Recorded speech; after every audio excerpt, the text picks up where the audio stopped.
상하원 의원 5명이 타이완을 방문했습니다. 중국은 이에 반발하며 전투 대비 훈련을 실시했습니다. 자동차를 몰고 군중 속으로 돌진해 다수의 사상자를 낸 뒤 자신의 어머니를 망치로 살해한 20대 남성이 기소됐습니다. 20대 남성이 의회 바리케이트를 들이받은 뒤 스스로 목숨을 끊었습니다. 시카고 교외에 자리한 한 놀이공원에서 총격 사건이 발생해 3명이 부상을 입었습니다.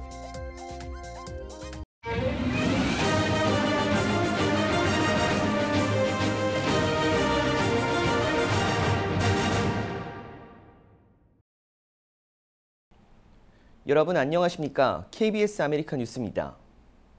낸시 펠로시 하원 의장의 타이완 방문에 이어 이번엔 미 상하원 의원 5명이 타이완을 찾았습니다. 중국은 의원들의 타이완 방문에 반발해 전투 대비 훈련을 실시했습니다. 김민성 기자가 보도합니다. 에드 마키 상원의원 등 미의회 대표단 5명이 타이완을 방문했습니다. 낸시 펠로시 하원 의장이 타이완을 떠난 지 11일 만입니다. 차이잉원 타이완 총통과 면담하고 현안을 논의했습니다.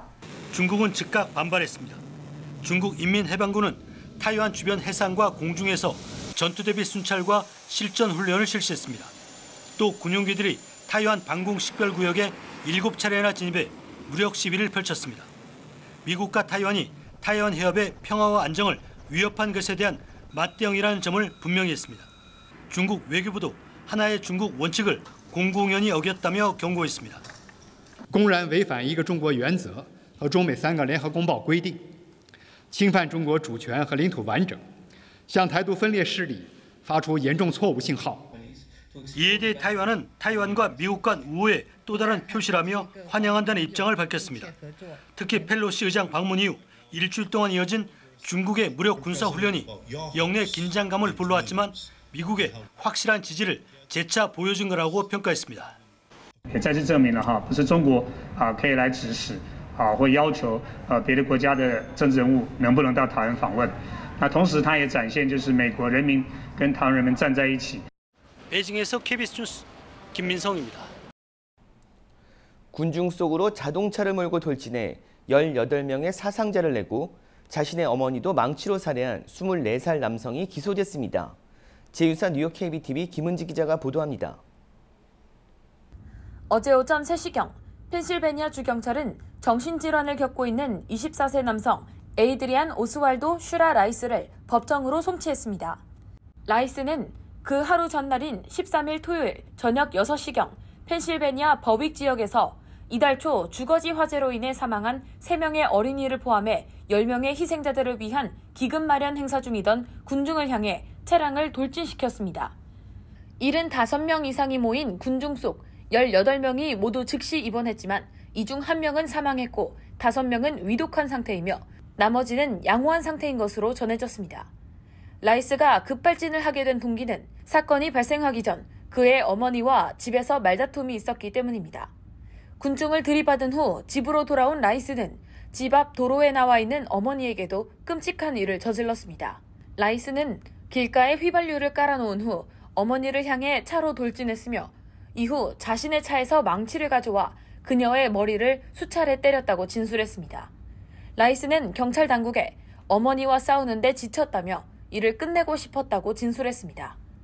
경찰이 현장에 도착했을 때 어머니는 사망한 후였고 경찰은 즉시 라이스를 긴급 체포했습니다. 라이스는 어제 법정으로 송치되던 중 죄송하다는 말을 전했습니다.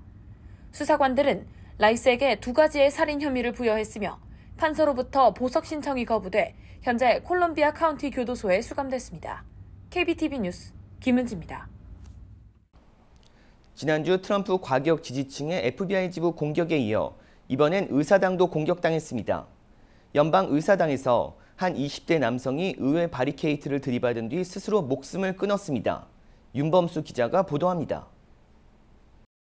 어제 오전 4시경 연방의사당 인근에서 한 차량이 바리케이드를 들이받았습니다. 이후 차에서 내린 한 남성이 의사당을 향해 걸어갔고 차량은 불길에 휩싸였습니다. 경찰이 접근하자 남성은 허공을 향해 몇 발의 총을 쐈고 이후 총으로 스스로 목숨을 끊었습니다. 숨진 남성은 델라웨어에 거주하는 올해 29살 리처드 요크 3세로 확인됐습니다. 마약 중독에 과거 동료 직원을 폭행한 범죄 전력도 있었습니다. 경찰은 그러나 남성의 과거 행적과 이번 사건이 연결되지는 않는다고 밝혔습니다. 이번 사건으로 인한 부상자는 없었고 경찰의 대응 사격도 없었습니다. 사건 당시 상하원 모두 여름 휴회 중이라 의사당 건물 내의 직원들은 거의 없었던 것으로 알려졌습니다. 이번 사건은 최근 트럼프 전 대통령이 기밀문서 밀반출 혐의 등으로 압수수색을 당하자 지지층이 강력 반발하는 와중에 발생해 주목받고 있습니다. 정부 당국은 의사당을 비롯해 주요 정부 건물들의 공격 가능성을 경고해왔는데 지난주에는 한 무장괴한이 FBI 신시내티 지부에 침입하려다 사살되는 사건도 발생했습니다. 아직까진 숨진 남성이 트럼프 전 대통령의 지지자인지 최근 압수수색과 관련이 있는지는 밝혀지지 않았습니다. 경찰은 남성의 범행 동기를 파악하기 위해 소셜미디어 등에 대한 조사를 진행 중이라고 밝혔습니다. KBS 뉴스 윤범수입니다. 시카고 교외에 자리한 한 놀이공원에서 어제 저녁 총격 사건이 발생해 3명이 부상을 입었습니다. 이우수 기자가 보도합니다. 총격은 어제 저녁 7시 50분쯤 놀이공원 외부에 자리한 주차장에서 벌어졌습니다. 차에서 시작된 총격으로 3명이 총상을 입었는데 이들 모두 생명에는 지장이 없는 상태입니다. 조사 당국에 따르면 17세 남성과 19세 여성이 다리에 총상을 입고 인근 병원으로 후송됐고 아직까지 신원이 확인되지 않은 한 명의 부상자는 어깨에 총상을 입었으나 병원 치료를 거부해 후송되지 않았습니다. 사건을 관할하고 있는 일리노이주 건의경찰국 관계자는 이번 총격은 우발적인 범행이 아닌 특정한 사람을 노린 표적 사건으로 보고 있다고 발표했습니다. 그러면서 용의자는 흰색 세단을 탑승하고 있었으며 이들에게 총격을 가한 뒤 빠른 속도로 공원 주차장을 빠져나갔다고 전했습니다. 총격이 발생한 시점은 공원이 폐장하기 10분 전이었습니다. 때문에 공원 주차장에는 많은 사람들이 자리하고 있었고 총격으로 황급히 대피하는 소동이 벌어지기도 했습니다. 경찰은 목격자들의 제보와 주차장 CCTV 자료를 바탕으로 도주한 용의자 검거에 주력하고 있습니다.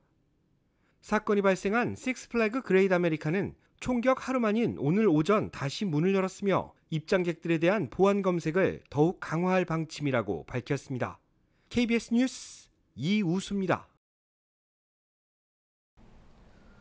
포맘스의 유아용 흔들의자 수백만 개가 질식 위험 등 안전 문제로 리콜 대상에 올랐습니다. 소비자제품안전위원회는 오늘 포맘의 제품 가운데 200만 개의 마마루스인과 22만 개의 로카루로커를 대상으로 리콜을 시행한다고 밝혔습니다. 시트 아래 달린 고정 스트랩이 길게 늘어져 유아의 질식 위험을 초래할 수 있기 때문입니다. 포맘 측은 유아 질식사를 포함해 2건의 사고가 보고됐다고 밝혔습니다. 리콜된 마마루 모델 번호는 4M005와 1026, 10372고 로카루 모델은 4M012입니다. 포맘 측은 리콜 대상은 즉시 사용하지 말고 전화나 웹사이트로 문의해 줄 것을 당부했습니다. 뉴저지의 원숭이 두창 감염 사례가 16개 카운티로 늘어났습니다. 누적 확진자도 300명을 넘어서 주정부는 백신 접종소를 확대했습니다. 제휴사 뉴욕 KBTV 전상희 기자입니다. 뉴저지주에서 감염자가 최초 5명 이상 나온 카운티는 지금까지 애틀란틱, 버겐, 벌링턴, 캠든, 컴벌랜드, 에섹스, 글로스터, 허드슨, 머서, 미들섹스, 만머스, 모리스, 오션, 패세익, 서머셋, 유니언 카운티로 조사됐습니다. 이 중 허드슨 카운티가 92명의 확진자를 기록해 가장 많은 확진 사례를 나타냈고 에섹스 카운티가 60명, 유니언 카운티가 31명으로 그 뒤를 잇고 있습니다. 지금까지 한 건의 확진 사례도 보고되지 않은 곳은 케이프 메이, 헌터돈, 세일럼, 서섹스, 워렌 카운티 등 5곳에 불과합니다. 주 보건국은 주내 원숭이 두창 감염이 꾸준히 증가세를 보이고 있으며 지난 주간에만 최소 91건의 확진 사례가 보고됐는데 이는 전주에 비해 42%나 증가한 수치라고 밝혔습니다.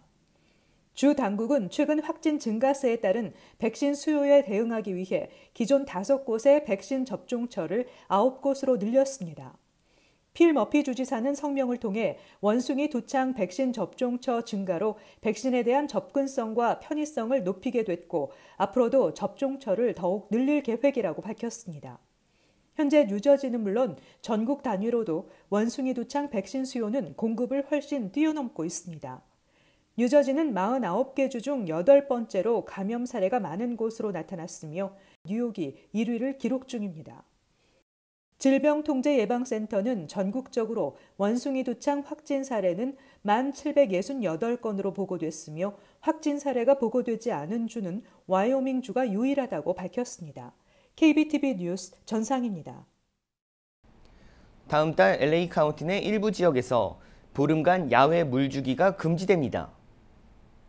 남가주 메트로폴리탄 수자원국은 다음 달 6일부터 20일까지 수도관 수리 작업 예정으로 이 기간 동안 베버리힐즈와 버뱅크, 글렌데일, 롱비치, 파세데나 등 일부 지역에서 야외 물주기가 금지된다고 밝혔습니다. 이는 남가주로 물을 공급하는 수도관 누수가 발견돼 대대적인 수리와 보수 작업이 진행되기 때문이라고 덧붙였습니다. 수도국은 약 400만여 명이 야외 물주기 금지 영향을 받을 것으로 보고 웹사이트를 통해 꼭 확인할 것을 당부했습니다.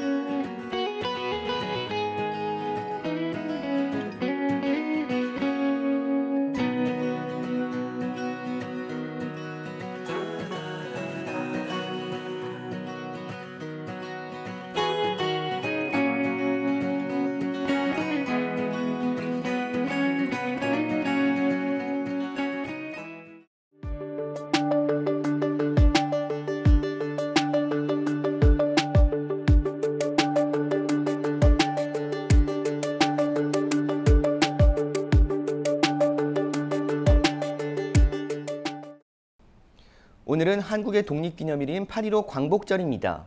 바쁜 일상이지만 각 가정에서 오늘을 짧게라도 기념해보는 시간을 가져보면 좋을 것 같습니다. 오늘 뉴스 마칩니다. 시청해주셔서 고맙습니다.